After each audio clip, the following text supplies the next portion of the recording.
চলেন আপনাদের সাথে সব সময় তো আমি আমার ভালো লাগা শেয়ার করি। আজকে আমার মনের একটা চাপা কষ্ট শেয়ার। তো আমার আব্বা নাই, আমার আব্বা মারা গেছে 2023 সালে 9 জুন। 3 বছর কমপ্লিট হয়ে গেছে আব্বা মারা যাওয়ার। কিন্তু এখন পর্যন্ত আমার কেন জানি মনে হয় যে এই তো সেদিনের কথা, আব্বা বেঁচে ছিল। এর ভিতরে যে 3টা বছর হয়ে গেল এখন পর্যন্ত এটা আমি ফিল করতে পারি না। আর আমি না অনেক আদরে বড় হয়েছি, কারণ একটাই, আমি সবার ছোট ছিলাম। আমার উপরে 3টা ভাই বোন আছে, আমার 2টা বড় ভাই আছে, একটা বোন আছে। ছোটবেলা থেকে আব্বার সাথে আমি খুব অ্যাটাচ ছিলাম। যখন ক্লাস 6-7-এ উঠি তখন থেকে মায়ের সাথে অ্যাটাচ হই। মেয়ে মানুষ তো সব কিছু তার বাবার সাথে শেয়ার করা যায় না। এই কারণে আস্তে আস্তে যখন বড় হই তখন বাবার সাথে অনেক দূরত্ব বাড়ে।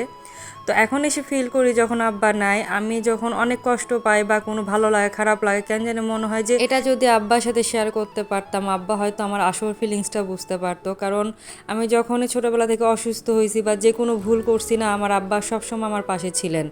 আমি যখন অসুস্থ হয়েছি আমার আব্বা একদম মানে কেমন যেন হয়ে যাইতো, মানে ছোট বাচ্চা হয়ে গেছে, এই মানুষটা অনেক কষ্ট পাচ্ছে আমার জন্য। আমাকে ওষুধ খাওয়ানো শুরু করে আমাকে প্যাম্পারিং করতো। 2023 সালের শেষ আব্বা আমার মনে হয় সেবা করার সুযোগ পেয়েছিলেন। আমার অনেক শরীর খারাপ হয়েছিল, পেট খারাপ, আর আমি 10-12 বার বমি করেছিলাম। একদম শরীর দুর্বল হয়ে গিয়েছিল।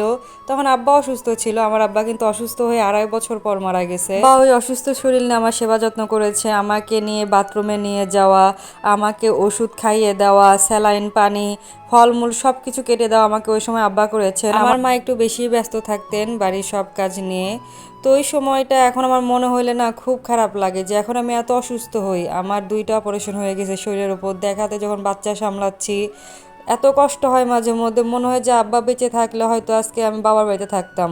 আমার এই সংসার আপনারা বলেন না অনেক শান্তি লাগে, কিন্তু অসুস্থ শরীর নিয়ে এগুলো করতে না ভালো লাগে না। আর আপনারা বলেন না যে আপু পেজ কেন চালান, আমার ভিতরে এত চাপা কষ্ট আছে না। এই যে আপনারা কিছু কিছু আপুরা আছে না কমেন্ট করেন, অনেক কিছু জানতে চান, আমার কাছে না খুব ভালো লাগে।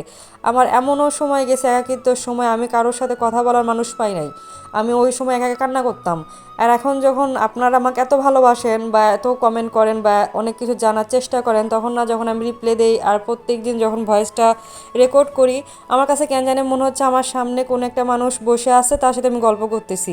আর এত হালকা লাগে বলার মতন না।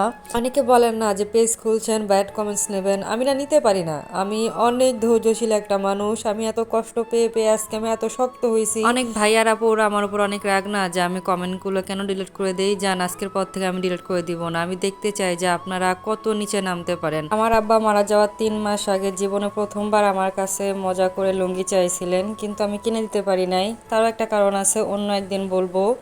তো আমার খুব ইচ্ছা আমি যদি কখনো ফেসবুক থেকে টাকা ইনকাম করি, আমার আব্বার বয়সী কোনো একটা বৃদ্ধ লোককে আমি লুঙ্গি কিনে দিব। আব্বার কবরের কাছে গিয়ে বলবো, দেখছেন আব্বা আপনার এই নরম মেয়েটা আজকে কত শক্ত হয়ে গিয়েছে আর টাকা ইনকাম করতে পারে। হয়তো আপনাকে সামনাসামনি দিতে পারতেছি না, কেন জানি আজকে আপনাদের সাথে এগুলো শেয়ার করার পর অনেক হালকা লাগতেছে।